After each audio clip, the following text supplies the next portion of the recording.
Just imagine how useful it would be if you could have a magic button which would instantly transform you from a negative feeling to a positive feeling in an instant. Well, you don't have to imagine any longer because I'll show you how to do that in this video using the power of NLP. Hello and welcome to another episode of RTTV, and today I'm going to share with you a super practical tool from NLP that can help you change how you're feeling in an instant. So why would that even be important, you might be thinking? Well, whenever we're going about our daily life, whether it's a day-to-day routine within our working life or our home life, or if it's some particular situations that are new to us, how we're feeling has a direct impact in terms of our results and the performance. So how would you like to make sure that you're on tip-top condition and that therefore your performance can really dictate your true ability without it being niggling away by that little feeling of negativity, whether that's a lack of confidence or whether that's a lack of motivation or self-belief? Well, this is where anchoring can have a massive impact for you. So every single day we're exposed to so many anchors around us, and they happen quite naturally. For example, what happens when your mobile phone rings? Do you get that instant and it alerts you in terms of, oh, I better go pick up the phone, who's calling me? Or it might be a, oh, who's calling me, who's trying to get a hold of me? But think about that. That particular tone, for you, it's been hardwired so it gets you to respond in a certain way. But have you ever had a situation where someone else's ringtone's gone off and it can confuse you? It could be like, oh, but actually it's not triggering you, but your body reacts in that way automatically without you having to do anything. This also applies for smells. So you might smell a certain perfume, aftershave, or even for me, suntan lotion, which takes you back to a certain situation. And just by thinking about that situation, it changes how you feel and therefore can have an impact in terms of what you're going to do at that point. But the good news is that we can actually use this process of anchoring with a real purpose to help you in situations that you may otherwise feel challenged. That could be, for example, in an exam or assessment type of situation, a job interview, or doing something that you've never done before. So naturally, you might start to feel a bit unsure of yourself, but if you can actually bring previous experiences where you've had that confidence feeling, how useful would that be to actually get yourself into that state to therefore help you in that new situation or that challenging situation? So first of all, you need to decide what will be the state that you want to be instead. Well, think about that. It could be just the opposite of that negative state. So instead of having the lack of confidence, you might want to have that super confident feeling, or the lack of motivation, that you want to be supercharged and really motivated. So decide in that situation what would be a more useful or a more empowering state for you to be in. And then all you have to do is take a couple minutes and think about times from your past where you felt those situations.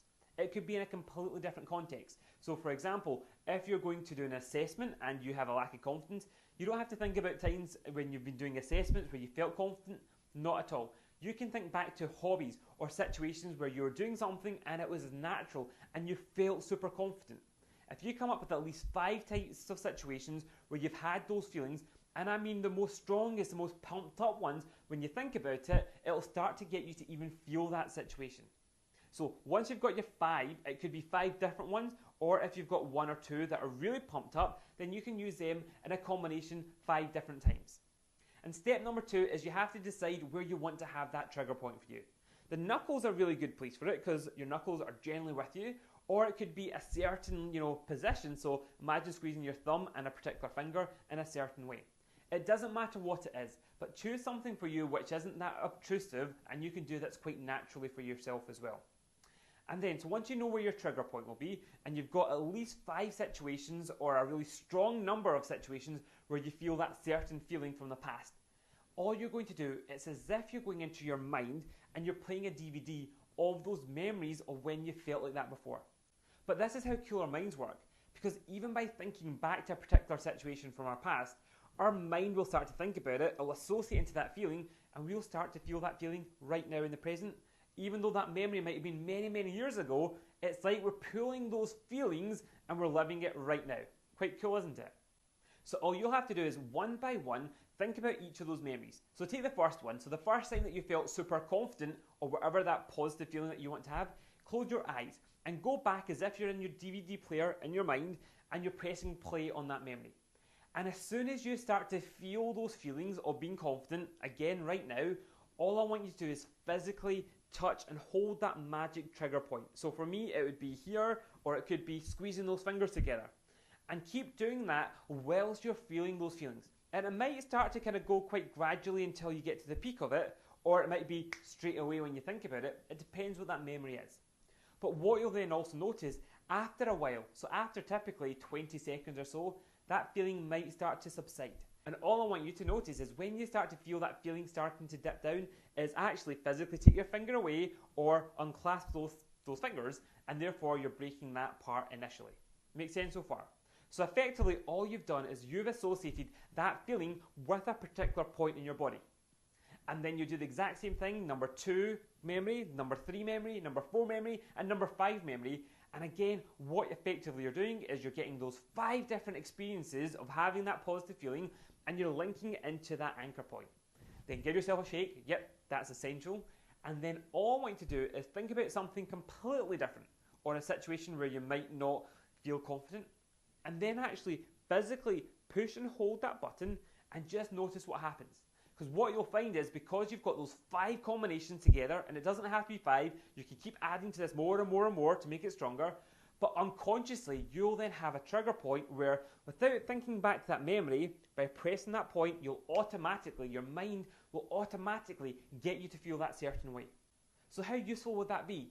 So if you're in a situation, for example, and your confidence is going down, or you don't even have that confidence to start with, all you have to then do is push that particular magic button for you and just start to feel those feelings starting to come up. It could be, again, quite quick for you, or it might be quite gradual, but as soon as you start to feel that feeling, it then allows you to feed off that feeling, and that will have a rapid transformation in what you're thinking, how you're feeling, therefore your performance and your actions, and the positive result. So you can use this in whatever context. You can use it in whatever words that you want to feel. So it could be motivated, confident, it could be feeling really proud, feeling really energized, whatever that positive feeling is. So today, please do take time to stop, think about what would the positive feelings be that you'd want to be able to install in your magic button.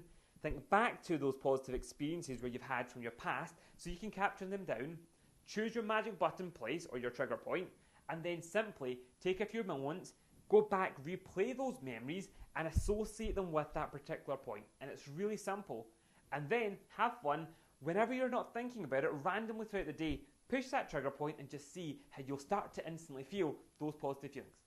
So as always, I'd love to hear how you get on with this week's tip, and therefore please do drop me a comment below. And also, if you think anybody else in your circle, whether your friends, family member, colleague, could also do with actually being able to be in a more positive state, then please do feel free to share this blog video or this article with them too. I look forward to sharing more with you over our next episodes, and have fun being able to be in control of your state rather than letting your feelings control you. Bye for now.